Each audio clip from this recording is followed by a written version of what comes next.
Department बिजली पानी दे न सके जो सरकार निकम्मी है, बिजली पानी दे न सके जो सरकार निकम्मी है, बिजली पानी दे न सके जो सरकार निकम्मी है, सरकार निकम्मी है वो सरकार बदलनी है, बिजली पानी दे न सके जो सरकार निकम्मी है, बिजली पानी दे न सके जो सरकार निकम्मी है, सरकार निकम्मी है वो सरकार बदलनी है, बिजली कटौती बंद करो बंद करो, बंद करो। बिजली पानी दे न सके जो वो सरकार निकम्मी है, बिजली कटौती बंद करो, बिजली कटौती बंद करो, बिजली पानी दे न सके जो वो सरकार निकम्मी है, सरकार निकम्मी है, वो सरकार बदलनी है, बिजली डिपार्टमेंट मुर्दाबाद, बिजली पानी दे न सके जो वो सरकार निकम्मी है, सरकार निकम्मी है, वो सरकार बदलनी है, वो सरकार निकम्मी है, वो सरकार बदलनी है, बिजली पानी दे न सके जो वो सरकार निकम्मी है, बिजली डिपार्टमेंट मुर्दाबाद, बिजली डिपार्टमेंट मुर्दाबाद, पीएचई डिपार्टमेंट मुर्दाबाद, बिजली पानी दे न सके जो वो सरकार निकम्मी है, बिजली पानी दे न सके जो वो सरकार निकम्मी है, सरकार निकम्मी है वो सरकार बदलनी है, सरकार निकम्मी है वो सरकार बदलनी है, बिजली पानी दे न सके जो वो सरकार निकम्मी है, बिजली पानी दे न सके जो वो सरकार निकम्मी है, बिजली पानी दे न सके जो वो सरकार निकम्मी है, सरकार निकम्मी है वो सरकार बदलनी है, बिजली डिपार्टमेंट मुर्दाबाद, बिजली डिपार्टमेंट मुर्दाबाद। आज लगातार दूसरे दिन तमाम प्रोमिनेंट सिटीजन, तमाम पार्टियों के भी सारे साथी हमारे लोगों को ये इतनी दुख है कि ना बिजली है ना पानी है। कल भी हमने धरना लगाया था, ना बिजली वाले ने कोई हाल पूछा, ना कोई एडमिनिस्ट्रेशन की तरफ से कोई हाल पूछने को आया, ना पीएचई डिपार्टमेंट से। ये डिक्टेटरशिप इस मुल्क के अंदर, इस देश के अंदर, इस स्टेट के अंदर, इस जिला के अंदर, ये जो डिक्टेटरशिप का जो आप नंगा नाच देख रहे हो, जहाँ लोगों को कोई सिस्टम नहीं है, अभी भी देखो बिजली बंद है, कोई टाइम नहीं है। ये सारे भारतीय जनता पार्टी के लोग जश्न मना रहे हैं 9 साल, देश के 9 साल। इस 9 साल के अंदर इस देश का बुरा हाल कर दिया। बिजली मिल नहीं रही, पानी लोगों को मिल नहीं रहा, राशन लोगों को मिल नहीं रहे।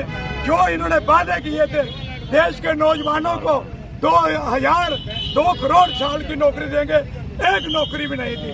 जो इन्होंने वादा किया था एक काला धन विदेशों से लाएंगे, एक पैसा नहीं लाया, उल्टा हमारे देश का पैसा बाहर भेज दिया। जो इन्होंने कहा था महंगाई कम करेंगे, आज महंगाई कितनी हो गई है। जो 400 रुपए का सिलेंडर था, आज गरीब लोगों को 1200 रुपए का खरीदना पड़ रहा है। कांग्रेस के राज में 35 किलो राशन मिलता था, आज 5 किलो कणक मिल रही है, वो भी 100 रुपए की एक महीने की। और उस 100 रुपए से कैसा गुजारा होगा। ये जो देश है, ये सरकार, मिट्टी का तेल मिलता था गरीब लोगों को, चीनी मिलती थी, ये सारी तबाही कर दी। और बेरोजगार नौजवानों को कोई नौकरी नहीं है। इस मुल्क का बुरा हाल है। उल्टा देश को बेच रहे हैं। आप देखा, रेलवे बेच दी, जहाज बेच दिए, LIC बेच दी, मुल्क को उल्टा बेचने को जा रहे हैं। ना बिजली है ना पानी है। अगर सरकार की आंखें नहीं खुली तो हम लगातार ये प्रोटेस्ट, ये जुलूस, ये जलसे, मैं तमाम कठुआ के लोगों को, पूरे देश के लोगों को कहना चाहता हूँ, ये बिजली हमको नहीं चाहिए, खजूरिया साहब को नहीं चाहिए, सरदार महेंद्र सिंह को नहीं चाहिए, सबको चाहिए।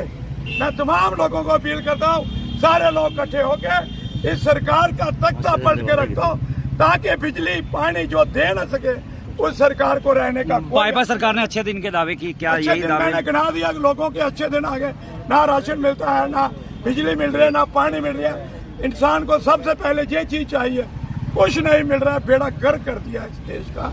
देखिए, जो आज की समस्या है, पूरे कठुआ में जो समस्या है, और बदकिस्मती से एक बात कहना चाहता हूँ कि किसी भी डिपार्टमेंट में चला जाओ, किसी एडमिनिस्ट्रेशन के पास चले जाओ, कोई आदमी बात सुनने के लिए तैयार नहीं है। ऐसी हुकूमत, ऐसा समय हमने अपनी जिंदगी में पहली बार देखा है। भी आज जितनी हनेरगर्दी पड़ी हुई है, मैं सोचता हूं कि इसके लिए हमें पूरे कठुआ के लोगों ने एकजुट होकर एक प्लेटफॉर्म पे आके संघर्ष करना चाहिए। एक नरेश की बात नहीं है या किसी और दूसरे तीसरे की बात नहीं है, खजूरिया साहब की बात नहीं है। हम सब लोगों ने मिलके इसके लिए प्रोटेस्ट करना चाहिए ताकि आने वाले समय में हमारे लोग गर्मी से निजात ला सके। नहीं तो पानी और बिजली का समस्या, ये लोग अपने घरों में बैठे हुए हैं, एसी में बैठे हुए हैं, ये ऑफिसर लोग, इन्होंने हमारे लोगों का दर्द बिल्कुल समझ नहीं आता। समझेंगे तब जब हम लोग यूनाइट होकर सड़कों पे आएंगे। इसलिए मैं अपील करता हूँ सब लोग यूनाइट होकर फाइट करें। ये एक इतनी जलवंत समस्या है कि बिजली के बगैर तो ना घर में बैठा जा सकता है, ना कोई उपकरण चलता है, ना मेडिसिन का तरीका बनता है, ना कोई टेस्ट होते हैं, सब कुछ ठप पड़ा हुआ है। और सरकार जो है वो अपने झोले खोल खोल कर बता रही है हमने कर दिया अमृतकाल, हमने कर दिया अब 9 साल। ये कोई बात है करने वाली? एक बार तो कोई ऐसा डेपुटेशन सरकार का आ जाए जो लोगों से पूछे आपको तकलीफ क्या है, आपको रोजगार मिला, आपको रोटी मिली, आपको पानी मिला, आपको बिजली मिली, क्या आपको टोल प्लाजा से खलासी हुई, सड़क पर चला नहीं जाता। 6-10 फुट को सारी सड़क रही है कठुआ से लेकर जम्मू तक, और एक्सीडेंट इतने हो रहे हैं क्या, लेकिन टोल प्लाजों की चांदी कूटी जा रही है। ना वो बंद करते हैं, ना सरकार हंसती देखती रहती है। इसलिए गवर्नर का जो राज है, एलजी गवर्नर का जो राज है, एक आदमी का राज कभी लोगों को हल नहीं कर सकता। इसलिए जम्मू कश्मीर में लोगों की रिप्रेजेंटेटिव सरकार होनी चाहिए। लोग इतने तंग आ चुके हैं, लोगों के घरों में नुमाइंदे आए, लोग नुमाइंदों के साथ बात करें और रोटी पानी बिजली उनका हल निकले।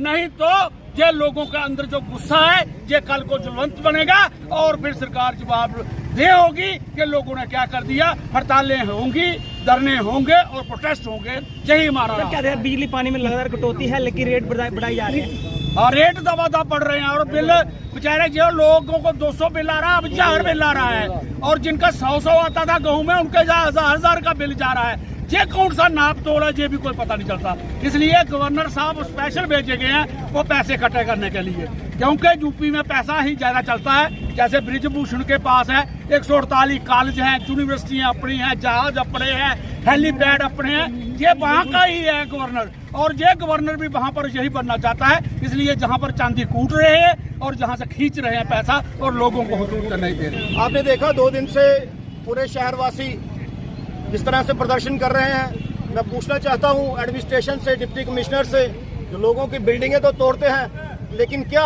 अपने अफसरों से कभी पूछा, कभी पीडीडी एक्शन से पूछा, कभी पीएचई एक्शन से पूछा? यहाँ पे सरकार नहीं है, ठीक है, जम्मू कश्मीर पे सरकार नहीं है, लेकिन मेंबर पार्लियामेंट तो यहाँ पे बैठे हुए हैं। क्या उन्होंने कभी डिप्टी कमिश्नर को पूछा? और डिप्टी कमिश्नर ने अपने आगे जो निजाम है उसको पूछा कि लोगों को इन गर्मियों में क्या दिक्कतें आ रही हैं? इस गर्मी में समय सिर्फ 2 चीजें चाहिए होती हैं पब्लिक को, बिजली और पानी।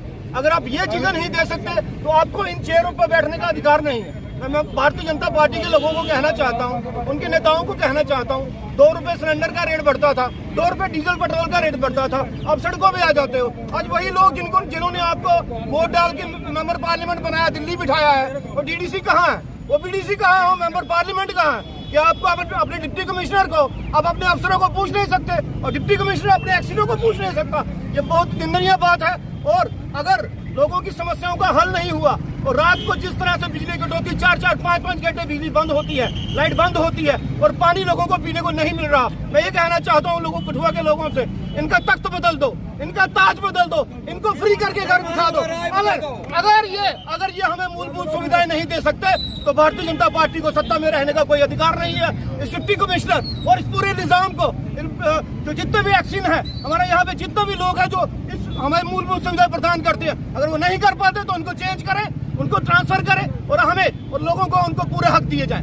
2 दिन से आप देख रहे हो कि जैसे जी विवेक शर्मा जी की अध्यक्षता में जो जुलूस निकला और उसमें हर पार्टी और हर तबके का बंदा इसमें शमूलियत ले रहा है। आपने देखा होगा कि जब सरकार सत्ता में आई थी तो उन्होंने कहा था कि हम मूलभूत सुविधा लोगों को देंगे। अरे नौकरियां तो मत छोड़ो, बेरोजगारी तो आप काम नहीं कर सकते, मगर लोगों का जो जमीनी स्तर पे जो मूलभूत सुविधा है, पानी और बिजली की, वो आप उनको मुहैया नहीं करवा रहे हो। बिल के नाम पे आप देखे हो बड़े बड़े आप 1000 से ऊपर बिल दे रहे हो। तो मैं समझता हूँ आप देख रहे पूरे दिन में बिजली कटौती हो रही है, दिन में बिजली कटौती हो रही है और बिल में बढ़ोतरी हो रही है। 8 घंटे का कट और 4 घंटे मात्र बिजली लोगों को प्रोवाइड हो रही है। क्या इससे लोगों का रोजगार चलेगा? आज आप देख रहे हो कि जैसे मेडिसिन का आप यूनिट ले लीजिए, किसी ने लैब में टेस्ट करवाना, वो बिजली से उपकरण चलते हैं। आप किसी ने अगर किसी ने वहाँ पे फोटो स्टेट करवानी है, वो बिजली से उपकरण। छोटी छोटी मूलभूत सुविधा है, उनको आप प्रोवाइड नहीं कर रहे हो, तो मुझे मैं समझता हूँ कि जैसे पंकज जी ने कहा कि ये लोग कुर्सियों पे बैठने के हकदार नहीं है, इसलिए इनको अपनी कुर्सियां छोड़ देनी चाहिए। अगर लोगों के हक की आप बात नहीं कर सकते, और खासकर जो सत्ता में लोग बैठे हैं, डीडीसी बीडीसी जो लोग बैठे हैं, उनको भी अपनी कुर्सियां छोड़ देनी चाहिए अगर लोगों के हक और इंसाफ की बात नहीं कर सकते। जय हिंद, जय